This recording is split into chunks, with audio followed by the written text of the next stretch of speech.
الحمدللہ کہ ہم مسلمان ہیں۔ ہم پہ جب بھی کوئی آزمائش آتی ہے تو ہمارے پاس اللہ کا ذکر ہوتا ہے جو ہمارے دل کو اللہ کی یاد سے منور کر دیتا ہے، اور پھر اللہ کی یاد ہماری رہنمائی نماز کی طرف کر دیتی ہے، اور نماز ہمیں دعا تک لے جاتی ہے۔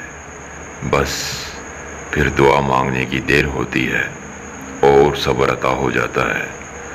ہم اپنے رب پہ بھروسہ کرنے والے لوگ ہیں جنہیں یہ یقین ہے کہ کچھ بھی ہو جائے لیکن ان کا رب انہیں اکیلا نہیں چھوڑے گا، ورنہ تو ہمارا حال غیر مسلموں کے جیسا ہوتا کہ جنہیں کوئی غم آ پکڑتا ہے نہ تو ان کے پاس اللہ کی یاد ہوتی ہے اور نہ ہی نماز ہوتی ہے، بس ان کا غم بڑھتا ہی چلا جاتا ہے، اندھیرے پہ اندھیرا ہوتا ہی چلا جاتا ہے۔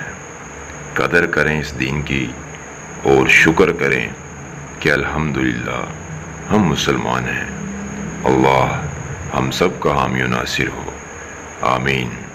وما توفیقی الا باللہ۔